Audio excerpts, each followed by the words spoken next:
What up, y'all? It's KP, the sports chick. So yeah, I'm going to talk about Josh Norman. I know he's not relevant. He's relevant, but he's not relevant. Listen to me. Just listen. Who out there thinks that Josh Norman is one of the most elite backs in the NFL? Which one of y'all think that he's even like a decent, like above average cornerback in the league? Besides his family and like his girlfriend slash wife or whatever, I don't do enough research about him in his personal life to even know if he has either. And the people and the people who pay the pundits to say he's like one of the best, there's no one. Listen, we are 12 weeks into the season, okay? I haven't heard one person say that he is elite, except for these little, like I said, pundits at the beginning of the season that said that he was a force to be reckoned with and that we got to watch out for Josh Norman this year. But what has he really done? What has he really done? And so let's fast forward here to Thanksgiving. And the game I really wanted to see on Thanksgiving was this Cowboys-Washington. And it was an entertaining game, obviously. And, Cowboys won. But, of course, you're going to hear Josh Norman talking smack, especially with a game like this where it's being seen by basically the whole country and a lot of the world too. So where did the Dez and Josh Norman beef start? Because last year Dez Bryant said he was way overpaid, he being Josh Norman, which is true. I mean, he's just saying what everybody believes. I mean, that's true. So fast forward to this year, he has that $75 million contract, which is still like way overpaid. And he basically got that contract because he fought with OBJ and nobody would know who the heck he is if it wasn't for that. So I digress. But anyway, so they meet up, on this beef. They have this beef matchup. They're basically going back and forth the whole game. They squab, they squab a little bit after the game. People are having to pull them back, blah, blah, blah. But the real talk begins after, that we know about anyway, happens after the game in the locker rooms. And Dez makes a point to wait until the reporters are done with Zeke, so that he has everybody's attention when he clowns Norman, because basically he starts talking about how the Redskins should get that money back and that he's soft and that, years ago he would have beat him up right then and there on the field. And, if you talk lib, you get clip and all this stuff. And then Josh Norman on the other side is saying, but, he didn't get a touchdown though. And it's not even that big a deal. But, he wants to make it a big deal and he can talk all this trash, but at the end of the day, he didn't score a touchdown. And it's like, yeah, okay, I get what Norman says about it not being that serious. I get that. But what he does is irritatingly fair on the weakest level. What do I mean by that? I mean, you talk all this trash, right?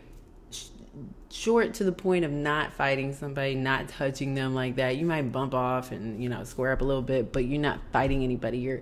You're arguing with your words. The worst part about it is that he's intelligent enough to know that he can fight with his words, piss people off, and then he doesn't have to get fined for that. And then people get mad in the process, and it's like, that part I get, but you talk so much trash. You are an average back that talks on a Richard Sherman, Darrelle Revis level.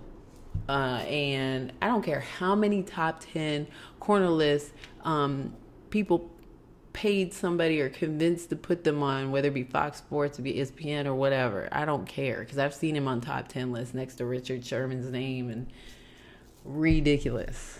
And I don't care how many of those lists you're on. You are still average. You talk like you have really done something. You don't have a ring. Yeah, Carolina sucks this year, but it's not because you left. It's just because something's going on over there. My point being is that you talk this much trash to Dez Bryant. First of all, Dez Bryant's better talent than Josh Norman. And at the end of the day, 10 years from now, 5 years from now, nobody's going to care about Josh Norman. The only thing that they're going to know is that like 5 years ago or 10 years ago, there's this guy, this brat, whose MO was talking trash. I mean, it's kind of like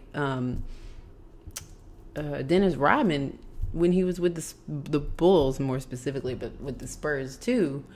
It's like, that's your MO. Like, but see, at least Dennis Rodman, he was like king defender. Like, he was rebound king. Like, he was awesome in defense, and that's what you do. Like, I know a cornerback plays defense, and that's what you do. You're supposed to. But you have to have some level of talent. And I know he made it to the NFL, but he is at the bottom rung of what a cornerback is in this league. He's not some fearsome dude that people are watching. I mean, I'll say Jonathan Joseph is better than Josh Norman. So I say all that to say that until we stop listening to him and until people like me stop talking about him, he's going to keep on doing this. I mean, that is his bread and butter. Again, that's what got him this contract. And I agree with Des Bryant. They should get their money back. What has he really done this year? I mean, the first quarter of the season, he didn't do anything. And he was back up, the first 3 to 4 games of the season? He hasn't really done anything. He is soft. Des Bryant's saying everything that we all think of him. And Twitter clowned Josh Norman yesterday. I mean, Des Bryant is a true talent, and Josh Norman is nobody. So, again, he's an average back at best, who talks on a Richard Sherman, Darrelle Revis level. And he needs to be shut down. What is it going to take to shut him down so he can stop talking and collect his little checks and stop talking? So what do you think? Hit me up at kpthesportschick.com on YouTube and let me know what you think. Because there has to be some way to put a stop to this talk. Somebody needs to shut him up for good.